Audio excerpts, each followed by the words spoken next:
Hello friends, welcome to back our YouTube education channel. आज की इस वीडियो में हम करने जा रहे हैं standard 8 social science textbook chapter number 1 establishment of European and British rule in India.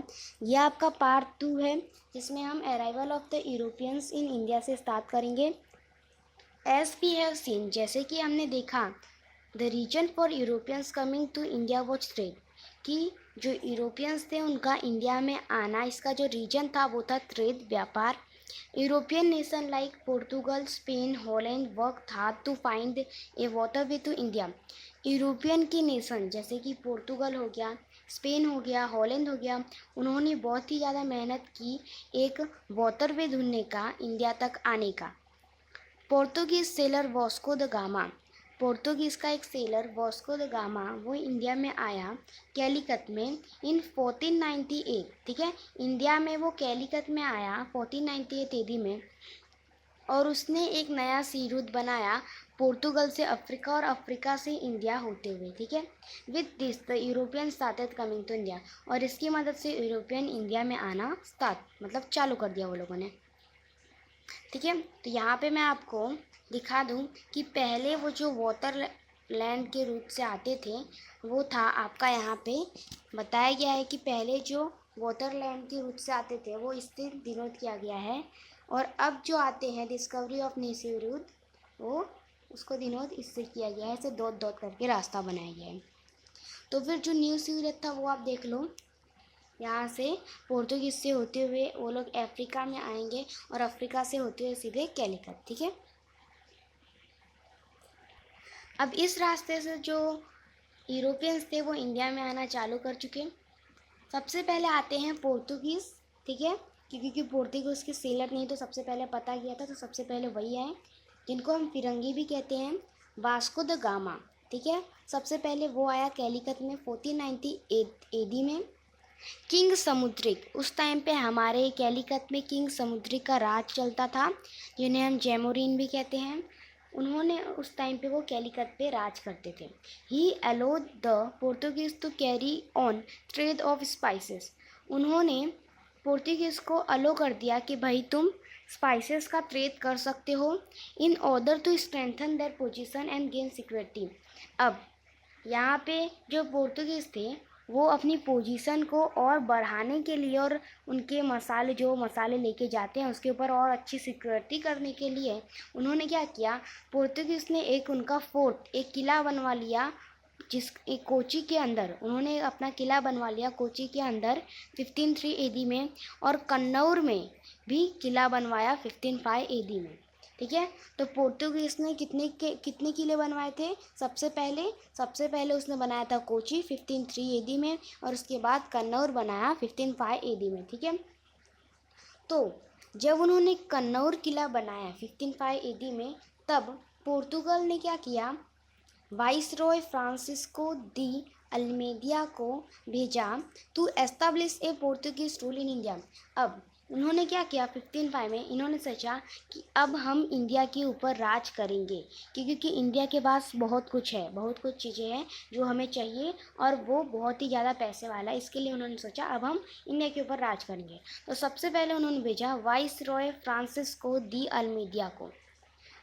अब इनके बाद आए वाइसरॉय अल्फोंसो दी अल्बुक्वर्क्यू, कनकर्ड सेवरल पोस्ट। अब यहाँ पे वाइसरॉय फ्रांसिस्को दी अल्मेडिया ने तो ज़्यादा कुछ नहीं किया, लेकिन उनके सक्सेसर वाइसरॉय अल्फोंसो दी अल्बुक्वर्क्यू ने कुछ पोस्ट्स को अपने अंदर ले लिया, जिसमें गोवा है, and establish Portuguese rule in India, और उन्होंने इंडिया में अपना पोर्तुगीज रूल स्टार्ट किया।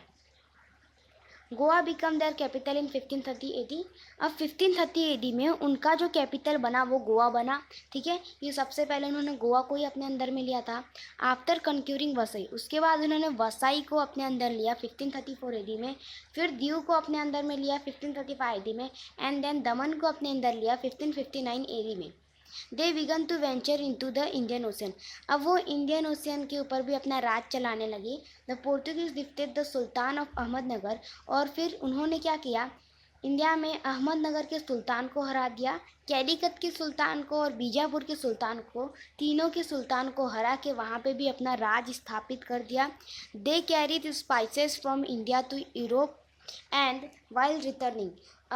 अब वो क्या करते थे, वो जब इंडिया से यूरोप जाते थे बोट में, तो वो उसमें स्पाइसेस भर के जाते थे, और जब वो नाव को वापस लाना होता था तो वो उसमें क्या क्या भर के लाते थे, वो उसमें हॉर्सेस भर के लाते थे। So they were also called the lord of the sea, इसके लिए उन्हें सी का लॉर्ड भी कहा जाने लगा, समुद्र का भगवान। This mean that any other nation, इसका मतलब कि कोई भी दूसरा नेशन इंडियन सी रूट के रास्ते से ट्रेड नहीं कर सकता था, और अगर उसे करना हो तो उसे सबसे पहले परमिशन लेनी होगी पोर्तुगीज़ से कि भाई उन्हें वहाँ पे समुद्र से ट्रेड करना है इंडिया में। दे वर मैसिवली इन्वॉल्व इन पायरेसी सी, और अगर किसी ने उनकी बात नहीं मानी, किसी ने उनसे बिना परमिशन लिए ऐसा किया, तो वो जो माल था जो वो ले आते थे उसके ऊपर वो क्या करते थे, उसको चोरी कर लेते थे। In Goa they converted a large number of Hindus to Christian, और फिर उन्होंने गोवा में बहुत सारे हिंदू को क्रिश्चियन में कन्वर्ट कर दिया। अब पोर्तुगीज़ फिरंगी के बाद आते हैं डच वलंदा, ठीक है, लाइक द पोर्तुगीज। अब पोर्तुगीज़ के साथ ही जो डच के लोग थे जो कि हॉलैंड से आए थे, वो भी इंडिया से उनको बहुत अच्छा लगा to make profit from trade. अब उनको भी ट्रेड से व्यापार में प्रॉफिट चाहिए था, इसके लिए वो भी इंडिया में आए। सबसे पहले वो श्रीलंका के ऊपर अपना राज्य स्थापित करते 1658 ईस्वी में, और वहाँ के जो स्पाइसेस के जो चार्ज है, पैसे हैं, उसे अपने हाथ में ले लिया कि भाई वहाँ के जो स्पाइसेस हैं, वहाँ के जो मसाले हैं, उसका जो प्राइस है अब वो डिसाइड करेंगे कितना होगा। They establish their trade in Bengal, और उसके बाद उन्होंने उनका ट्रेड जो व्यापार था वो बंगाल में भी कर दिया 1632 ईडी में, और उसके बाद मालबार में 1650 ईडी में। They obtain a decree from the ruler Golconda, और उसके बाद उन्होंने गोलकोंडा के रूलर से आज्ञा भी ले ली, और फिर उन्होंने वहाँ पे भी अपना पोजीशन स्थापित किया। कहाँ पे, मसूलीपट्टनम में, मछलीपट्टनम में, ठीक है। आफ्टर 1650 AD के बाद periodically major wars were fought between England and Holland Dutch. तो फिर 1615 AD के बाद इंग्लैंड और डच के लोगों में लड़ाई होने लगी, और इसमें डच जो था वो हार गया, और उसके बाद as a result that trade monopoly came to an end in India, और उसके बाद उनका जो ट्रेड था वो ख़त्म हुआ इंडिया पे।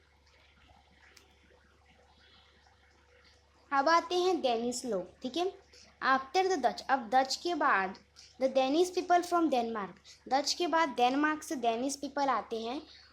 ऑल्सो केम टू इंडिया, वो भी इंडिया में आए। दे एस्टाब्लिश्ड ए फोर्ट कोठी इन श्रीरामपुर, तो उन्होंने एक कोठी फोर्ट बनाया श्रीरामपुर पे, बंगाल में जो है। But they could not progress in trade, लेकिन वो ट्रेड में, व्यापार में बढ़ती नहीं पाए। British, the East India Company was founded in England in 1600 AD। 1600 AD में ईस्ट इंडिया कंपनी इंग्लैंड में पाई गई।